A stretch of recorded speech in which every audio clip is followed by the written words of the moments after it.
On this episode of How to Actually Change the World, we talk with Professor Robert F. Schwarzwalder. Professor Schwarzwalder is a senior lecturer and professor in Regent University's Honor College. Today we talk inflation and economics. Enjoy the show. Well, welcome to How to Actually Change the World. We are excited to be with you today. My name is Darvin Wentes. And I am Ray Pearson-Ben. And this is How to Actually Change the World. We are talking with incredible people, and we've gotten the honor of interviewing incredible people, and we will continue to interview incredible people. And they're not just incredible. They're people who have come to Regent, who have been out in the world doing awesome things. And today, our guest is no different. They Absolutely. are so special, such a great person. This is Professor Schwarzwalder, Robert Schwarzwalder. That's the first name. You know, with one of our other interviews, I said their first name, and that was all I said. Yeah, you did. And Sort of like Beyonce. I mean, everybody knows, right? everyone Now knew. you have arrived when you have that one name that recognition. one name, Bono, Bon Jovi. That's all I want. So you're going to do it for Robert, right? Yeah, that'll do it. It's done. I love Well, it. I want to give the folks who are listening and watching the opportunity to get to know you a little bit better. So before we dive into your professional thoughts, I want to hear a little bit about you. Like, what's your favorite team? What's the food that you like? Yeah. Good questions. Of course, the Seattle Seahawks. He said, of course. Of course. Sometimes known as America's team. Really? No, okay. not really. Just, I thought that was the Cowboys. no, please. Let's not get into heresy here. Oh, my gosh.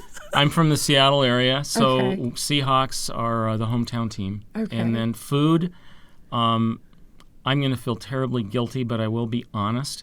Probably fried chicken Oh, okay. with Dr. Pepper. You do not have to be With a guilty about Dr. that. Pepper. That's Okay.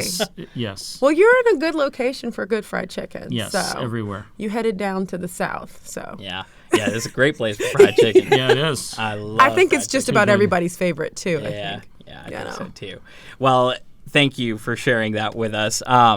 So you are here at the university. You're one of our professors, a beloved professor by a lot of students that I went to school with. I didn't graduate very long ago, so I got to hear a lot of really great things about That's you. really kind.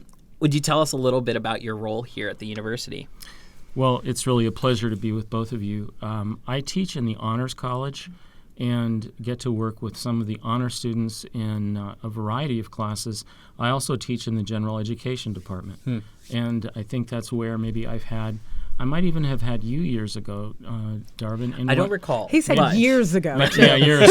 I mean, looking at how you've aged, who knows? Age hasn't done Yeah. me too well. You and me both, brother. Oh my gosh.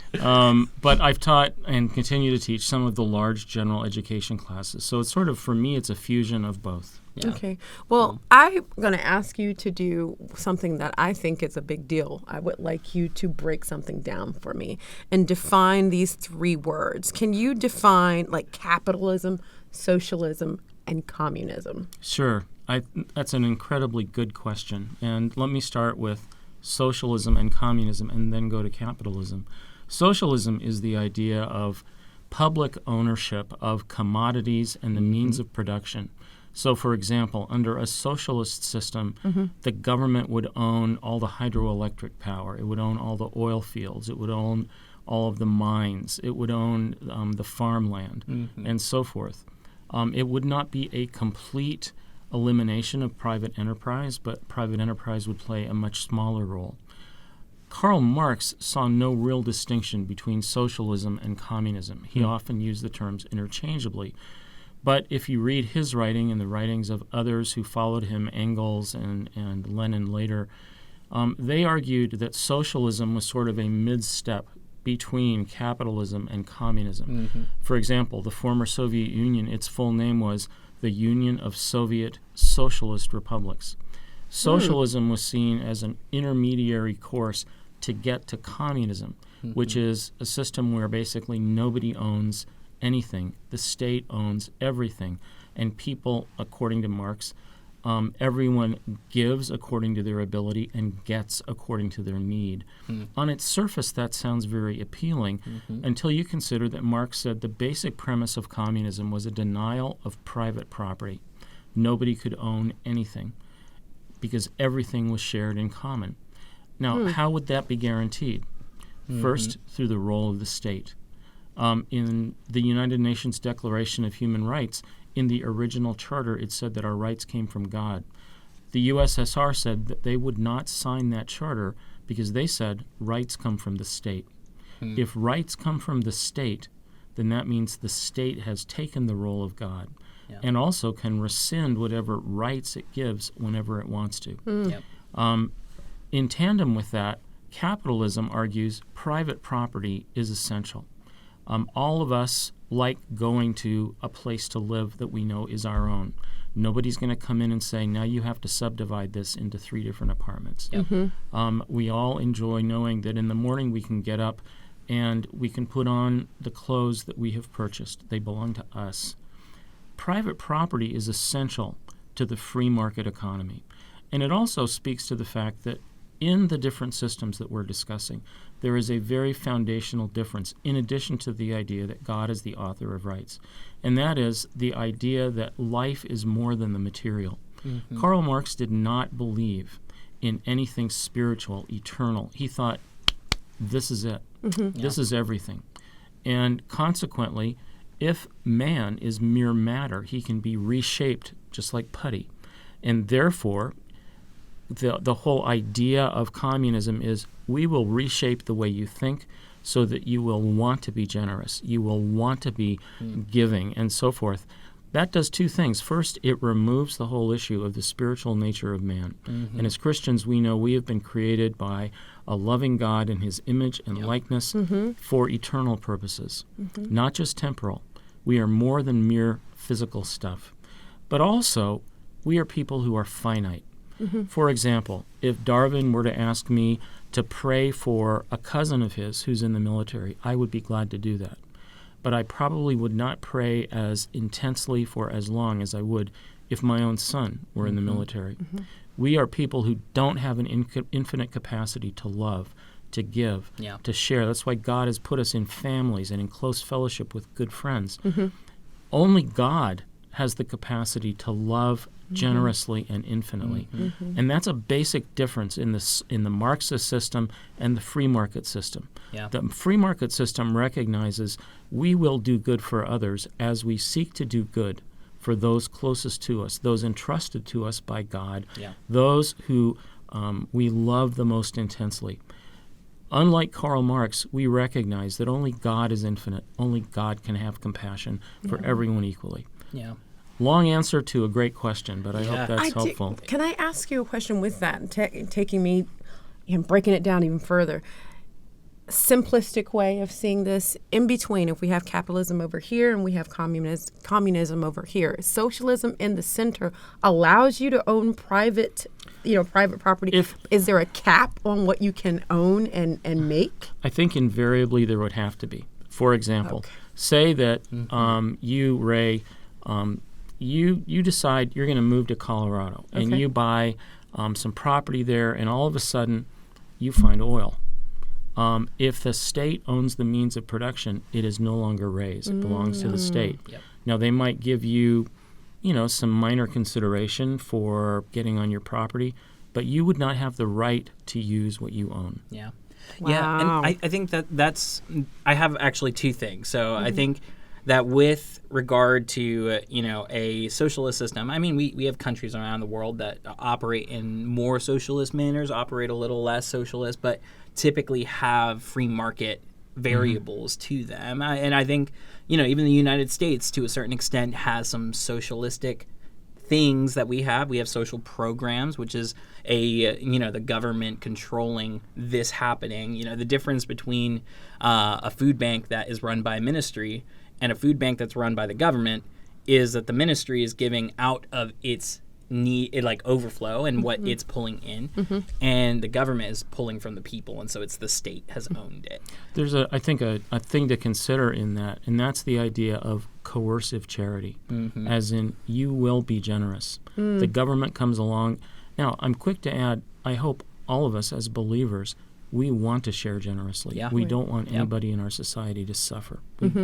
That being said, when the state comes along and says, you have this, he does not, so we're going to take from you and give to that person, that's a slippery slope, because where does it stop?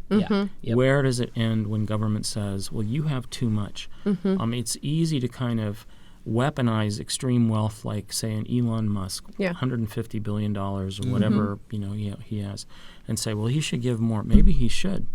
But where does it stop? Where does it come to how much each person is being forced to give? Voluntarism is a basic biblical principle, and that's a good model for us as believers. And I think I have another question, and this is a question that's been raised to me. I'm a pretty capitalist-leaning person because I see that right there as being, if they are coercing your generosity, there is no true change in the person. No true change and no monitoring of what your heart would do otherwise. Exactly. And I think that people, individuals, and this is something that capitalism has done well, in my opinion, is that innovation comes out of the more capitalist places, and so my desire to go and get more then benefits everyone else, and I continue to do that, and more people get benefited. And I can't do that if I have no incentive to innovate, especially with regards to them stealing my land. I can't innovate better oil processes. I can't do any of that. Let's go with the side of sun, solar, wind, any of those electric, for anyone who really doesn't like oil and stuff. Even that, innovation will get stopped if we aren't allowing people and their ingenuity to continue to do that and desire it out of themselves. That is so well said, Darwin. Amen to that. The capitalist system, which says you can keep what you earn, is the system that promotes innovation. It promotes creativity, resourcefulness.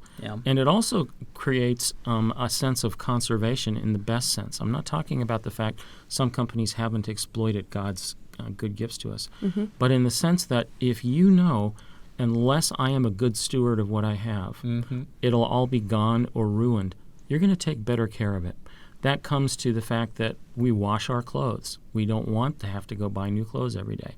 But also to things like the internal combustion engine and penicillin and all kinds of inventions, the technology that we see all around us. These are things that have been sprung because people had ideas, not only ideas that they knew would benefit others, but which they knew if they had patents on them or trademarks, they could market, they could sell, they could refine, benefit their families, benefit their communities. I think that we've heard, certainly heard the truth in each one of these systems and why they, or one probably prevails more than the other in our views. Can you tell me out of the three, or even breaking it down, which is inherently evil, and why would you say so? I would say communism particularly is dangerous because communism is an intrinsically atheistic system. It denies the existence of God. Marx wrote extensively, and Marx followers over the years have written extensively about how God is the creation of a weak mind. Marx called religion the opiate of the people. His successor, Lenin, said it's nothing more than a narcotic. In other words, it's designed deliberately by the powerful to keep the weak in a position of reliance. My life is miserable, so I'll look to this magic being in the sky. And we know as Christians that's not true. There is a personal God who became a man in the person of Jesus, who loves us and engages with us in our lives and in history. And that's profoundly dangerous. And the implications of that are George Frederick Hegel, who was very influential on Marx, and this is a rough paraphrase, wrote once, "The state is God walking on earth." Because if there is no God, then how do we organize society? Well, there has to be some sort of government. Who composes the government then? Well, we know fallen people. Any time in history, a relatively small group of people has had absolute power. They have exercised it with viciousness and corruption because man is a fallen being. Yeah.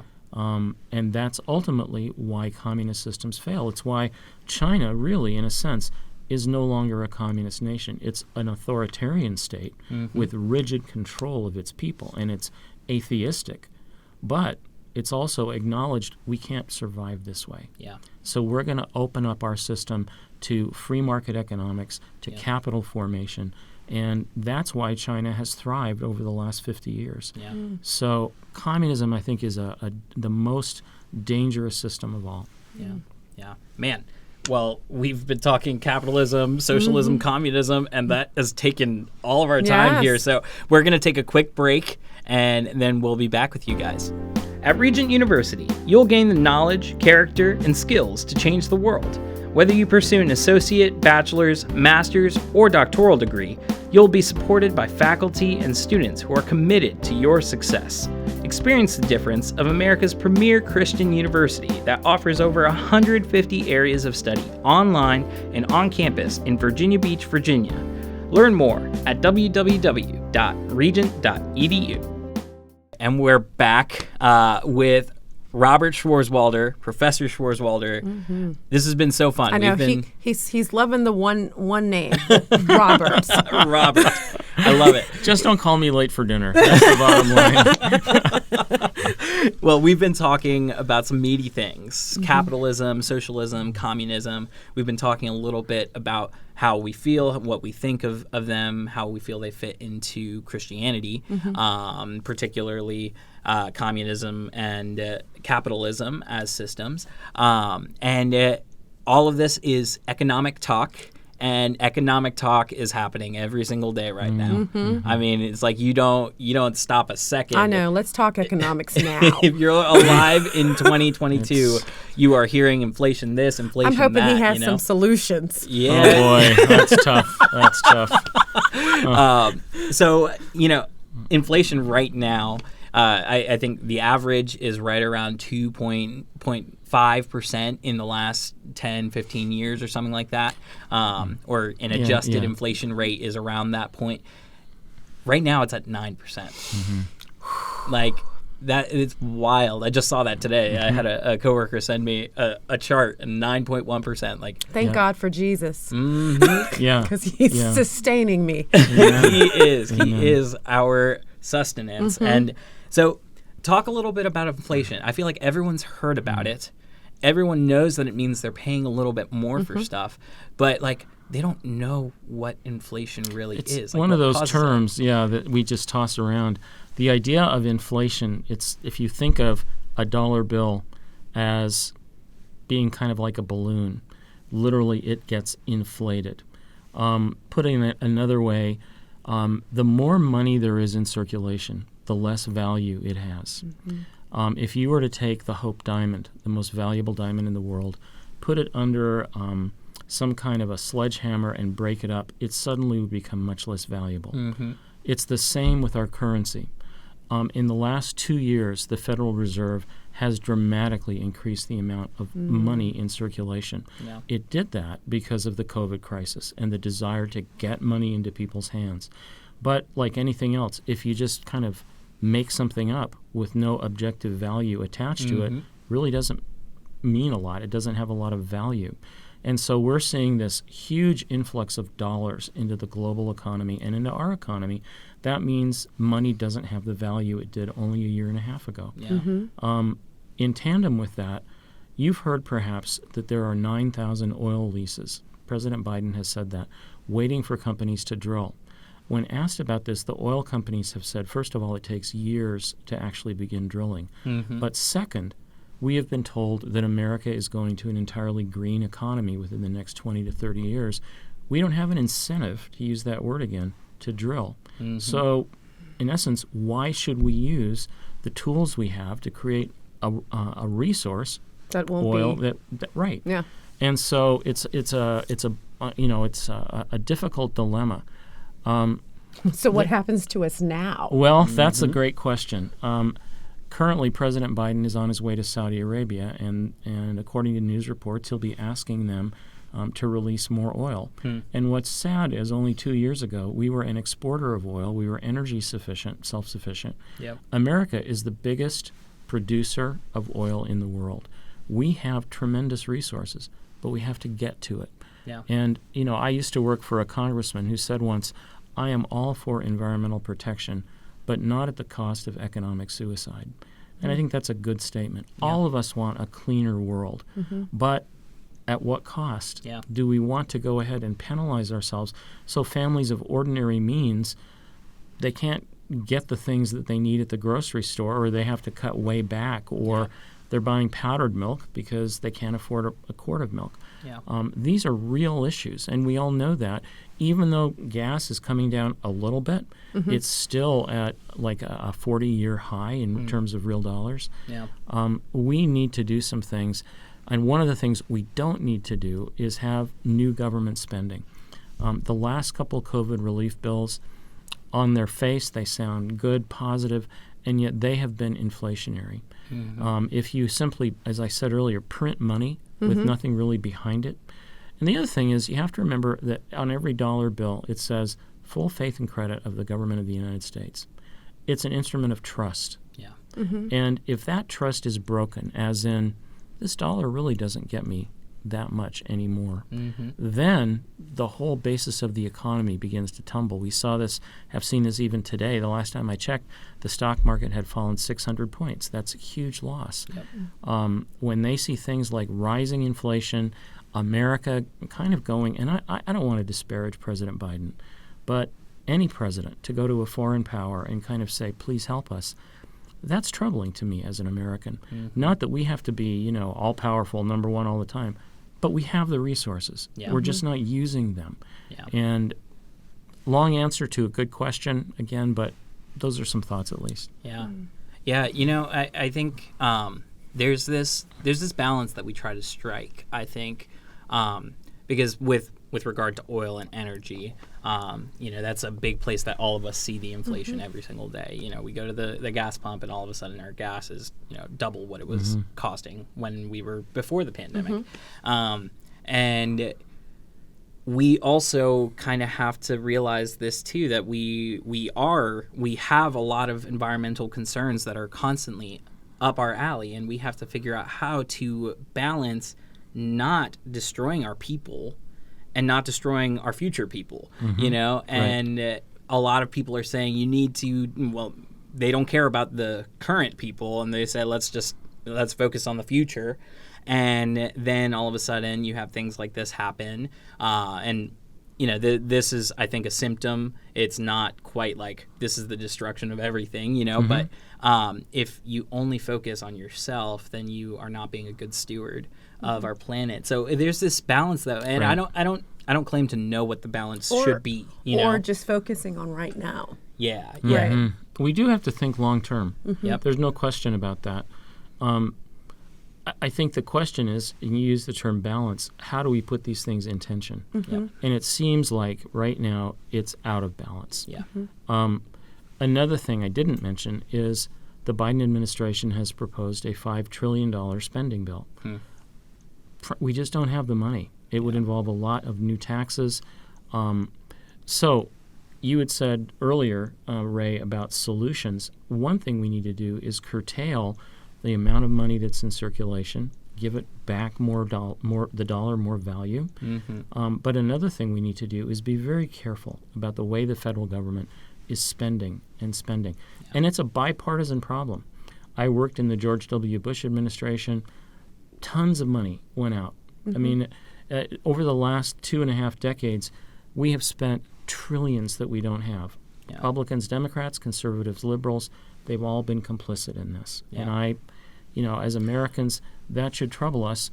And I'll just say one more thing, and that is, and this is something to which I have no good resolution. We want government's benefits, but we don't want its costs.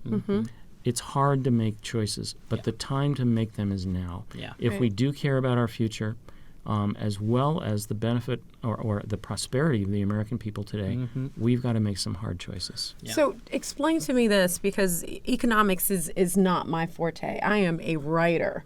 I am, communications and PR and all of that. This is so very interesting because it affects me. It affects all of us down to our households. So when you make the determination and you say that in order to increase the value of the dollar, we have to make sure we're pulling in and not like flooding the market with dollars. So when you do that and you reduce it, who does it immediately hurt, and how can we counter that? That's a great question. And I think part of it comes to incentives. For example, if the federal government begins to spend less and has less money for certain programs, how are we going to pick up the slack? One thing is to incentivize businesses to create jobs. Give them tax benefits, give them research grants, and so forth. Allow them to thrive in an open market system of competition. I think another thing is by virtue of, say, for example, there's a Subway sandwich shop, and somebody opens up the sandwich shop. You think that's no big deal. In a sense, is it the same thing as Boeing or IBM? No.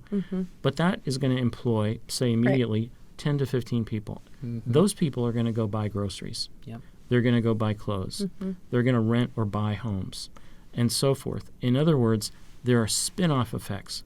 The small business as a whole is an engine of economic growth, and we can encourage, foster small businesses by giving them incentives to open up without excessive regulation or whatever else. And so that's why there's a grand push for like SWAM, and those push for entrepreneurs and pushing for that angles to say, hey, there's incentive for you to start your own business because of the ripple effect that it will cause in turn. Okay. Yeah, and I think that's something that's beautiful. And I want to get to some other questions here, and I'll just say one last thing on this. I think that's something beautiful about where we live. Like, I mean, I'm the son of an immigrant man, and my mother, she came from Puerto Rico. So, we are from away. One was American when she came, but the other one became an American when he came. And it's so cool watching them interact with this market system that we have and be able to go out and find and fight for the things. And as someone that I listen to often says, go and kill the gazelle and drag it home. Like that's what the gazelle. We do. Did you have to pick the gazelle? Yeah, right. Well, they went and they got the food and they brought it home. Can we say ox? Yeah, right. Something a little less attractive and. Oh my gosh. But it's so cool to get to see that and see how it's benefited me, my family, those around us, the people that they've benefited, like countless people that they've benefited themselves, So it's a really cool thing, and I think that when people take a hard look at some of the things that are being espoused with regard to communism, with regard to socialism, and a lot of the government programs, they should take a good look and see what has this produced that is good, what has this produced that is bad, and how can we come into that? What are the and outcomes? Fix it? Yeah. So with that said, you are doing great things by training up students and teaching them and fostering a mind that is a Christian mind, a mind that is critically thinking, that is thinking about the world in hard ways and reasoning through all these things. Tell us a little bit about your experience as a professor. Yeah, there's been some tremendous experiences with students. One of the things that I've enjoyed the most is interacting in mentor groups or in individual mentorships, spending time hearing a student's heart as well as the questions of his or her mind. One of the things that has touched me at Regent is how many students really want to think about what it means to live for Christ in very practical ways, not just to pass a quiz in a Bible class, but how do I live Christ in the world of media? How do I live Christ in the world of technology? And to interact with them, whether in classes or in small groups or individually, that's a joy. And I get paid for that. It's such an amazing privilege. That's awesome. I was telling my wife just yesterday, I was thinking about a former student, and I don't know if I'll ever forget, when he came to class, he was like this, leaning forward with great intensity, not because of me, but because of the things we were talking about from Scripture. And it just meant so much to me. We later met, he and one of his close friends, and we would go over, they were teaching 1 John in a group here at Regent, and they wanted me to go over their lessons with them. To see these young people who have hearts for God and want to communicate His word faithfully and effectively, that makes an old guy's heart go faster. Praise God. That's awesome. I think it certainly makes us comfortable as you shift to know that how time passes, Darvin. Yeah. As time passes, that we have to hand the baton off. That's and absolutely right. it lets us know that it's okay because the numbers are being replenished. And by that's folks exactly who are right. believers. Yep. We want to make sure this is not about us. It's all Right. about Christ. Amen. And you think of somebody who's famous, well-known, very influential in his day. You think of a two-term president like Bill Clinton or George W. Bush, very prominent in the news every day. When was the last time you woke up and your first thought was, I wonder what President Bush is doing today? No. Probably not. We are on this earth for a short time. Yep. And it's only what we invest in eternity that's Yeah. going to matter. Amen. Yeah. Yeah, that's so good to have a professor say. And, like I had friends that had you as a professor, and they loved you, and I've heard so many things. That's very cool. And it's clear that you have this like strong desire to communicate Jesus, communicate what he stood for, what he was about, and what the scriptures have to say about him. And that is really, really great to see. And we have professors like that here at the university. And that's amazing. And that's a reason we want you to come to Regent and to know the people here and become one of the people that sits in this seat that we interview and that we share the story with, because we have stories just like that. We have one final question, and we ask this of everyone. How does someone actually change the world? In your perspective, tell us what you think about that. I think it depends on where you are. If God calls you to be a machinist at a small shop in rural Ohio, or if he calls you to be a captain of industry and to be the CEO of ABC News, or anything in between, if this is where God has called you, by virtue of living before him with integrity, with diligence, being excellent, being bold, then that's what is influential. None of us can wave a wand and change the world. The world is a fallen place. Someone once wrote, everyone knows the world has been shaved by a drunken barber, which I think is a pretty descriptive. That's pretty profound. Yeah, it is. And I think that there's great truth to that. None of us are going to make permanent, comprehensive change. We can make change, though, by virtue of living for Christ in the spheres where he puts us, change individually and corporately. Look at the great movements in our history. Look, for example, at the abolition movement. It took from the founding of the Republic until 1865, and then another 100 years for the Civil Rights Movement to finally give people of color opportunities that they had been denied, and that in some ways some of them are still not accessing. You look at the pro-life movement. Earlier this month, we had this tremendous victory, the overturn of Roe v. Wade. We're thankful for that. It took almost 50 years. And now, at the state level, the fight's going to continue, and the need for the church to step up and care for women and be there with them and for them is only increasing. So Winston Churchill said once, defeat is never fatal. Victory is never final. It's courage that counts. And our courage comes from the Lord, from a God who is real, who wants to work in and through us as we follow him. Amen. Man, that was a good word. That was a great word right there. Thank you. Thank you for being with us today. It's a joy. It was so fun speaking with you about all these meaty topics and getting to know your perspective as a professor and what you do with the students and just how profound the work is here. So thank you guys for joining us today. Thank you. We are so excited that you guys wanted to tune in. And Ray and I, we have a really good time with these. These are really fun. Yeah, we do. It was Please. wonderful introducing them to Robert. Yes, to Robert. Thank you. Yeah. Oh man, going on tour next week. With Liberace. Yeah. Maybe not. I love it. Can I join in the Liberace Yeah, well, band? yeah. Oh You my can take gosh. his place. Yeah, you'd have to. Oh my gosh. Well, thank you guys for listening. We hope that you enjoyed that. And if you did, please like, subscribe, leave a comment. And if you are on YouTube, please hit that bell notification so you can get notified every single time that we have an episode out. My name is Darvin Fuentes, I am Ray Pearson Ben. and that was How to Actually Change the World. We'll see you guys on the next one.